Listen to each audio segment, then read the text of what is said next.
All right, now we're getting into the meat and potatoes of what we've been building up to. We're going to talk about verifying identities. So what I'm going to do is I'm going to give you an equation that has trigonometry on both sides. And what we're going to do is we're going to simplify one of the sides to make it match the other side. But we cannot use our properties of equality. We cannot add, subtract, multiply, or divide to try to isolate x like we normally would, because we're not trying to solve anything. We're just going to change one side of an equation to make it look like the other side. No solving at all. So what we're going to do is we're going to use our identities. Those are what I gave you on 3.1. So whenever you see whenever you see the other side, the fundamental identity, the other side should come to mind. Let's work with the more complicated side. Okay, it's going to be easier to make that one look like the simpler side than to make the simpler side look like the complicated side. Make the complicated side more simple. So sometimes, not all times, but sometimes, because you're just going to try something, and when you're going to try again, because this isn't always intuitive. There is no one set way to do it. So one thing that we like to do is maybe try to write everything in terms of sine and cosine, and then simplify whatever we need to. So if we have any factoring or any indicated algebraic operations, do those. So if I give you sine squared x plus 2 sine x plus 1, factor it. Or if I give you this, expand it out to look like that. As you're selecting our substitutions, keep in mind the side that we're not changing, because that's what we're trying to work for. So if an expression contains 1 plus sine x, we can multiply both numerator and denominator by 1 minus sine x, and that's going to give us our Pythagorean identities. Alrighty? So watch out for your Pythagorean identities. They are great. We use them all the time. And please just try something. It is common to have to try this several times. Do not give up. Alrighty? So we're going to try something. It's going to lead down to a dead end. Try something else. So the procedure for verifying identities is not like solving an equation. I want you to remember that. So we are going to just simplify one side and make it look like the other side. This is what I'm talking about. We're going to start with cotangent of theta plus 1, and that equals cosecant theta times cosine theta plus sine theta.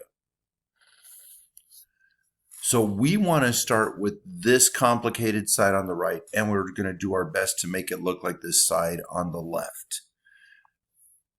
This is what I want it to look like. I'm going to leave that alone. So what I'm thinking is, why don't we take the cosecant theta and distribute it into the parentheses? So we can say cosecant theta cosine theta plus cosecant theta times sine theta.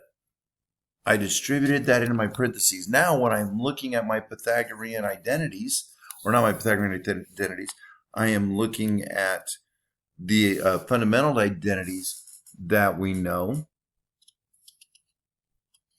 I know cosecant theta and sine theta. Cosecant, remember, is 1 over sine theta.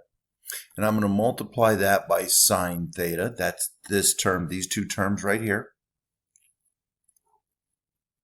Cosecant theta times sine theta becomes 1. I can do the same with cosecant theta and cosine theta. Cosecant is 1 over sine. Multiply that by cosine, I'm going to have cosine theta over sine theta plus 1. Well, we know what cosine theta plus sine theta is.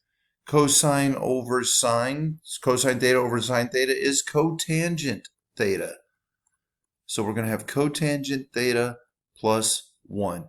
And the left side and the right side are now saying the same thing. So this identity has been verified. Boom. Let's try another one. That was fun. Let's take cosine x, sine x. cosine x over sine x, cotangent x, and let's see if we can get that to equal 1. This is the complex side. This is what I am going to work with. So what I'm noticing here is when I have a fraction, I can take this fraction, instead of writing it as one big fraction, I can make it into a couple smaller fractions. So I'm going to turn this fraction into cosine x over sine x times 1 over cotangent x. Does that equal 1? I need it to equal 1. The reason I did this was because I know cotangent x, 1 over cotangent x, is the same as tangent x. You're like, well, how does that help? Well, I'm going to show you. So I can say cosine x times sine x is the same as tangent x. Well, tangent x is, well, let's write down the cosine sine x. Tangent is sine x over cosine x. Well, when I'm looking at this, the cosine and the cosine are going to cancel out. The sine and the sine are going to cancel out, leaving me 1 times 1. So on the left side, I am going to have a 1, and that equals 1. Boom! That identity has now been verified.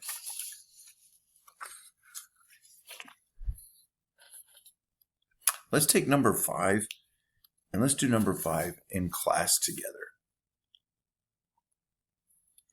Let's do number 6.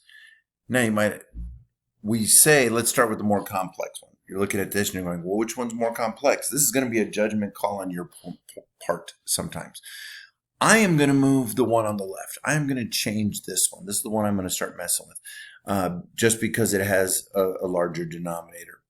So what I'm going to do is I am going to see if I can multiply by the, I'm drawing a blank on what it's called. What I'm going to do is I'm going to multiply the bottom by 1 plus sine x. Because what I'm going to do with this is that is going to give me a sine squared x. And if I multiply the bottom by 1 plus sine x, I have to do the same on top. Okay, and there's no, let's see what happens. So I can do 1 plus sine x. So I'm going to have cosine x times 1 plus sine x. That's my numerator. And on the denominator, I'm going to do 1 times 1. That gives me 1. Negative sine x, positive sine x, they're going to cancel out. And that is negative sine x squared. So the 1 minus sine x squared, hopefully you're starting to recognize now that's part of my Pythagorean identities. 1 minus sine x squared on the bottom is cosine squared x. So we have cosine squared x times 1 plus sine x. There we go. What we get here is the cosine x is going to cross out with the square, and that is going to leave us with 1 plus sine x in my numerator and a cosine x in the denominator, which is what I was trying to get to. Boom. And that is how we verify or prove our identities. Alrighty? So we're going to catch up with number 5 in class. We will also do number 7 in class. And if you got any questions, let me know.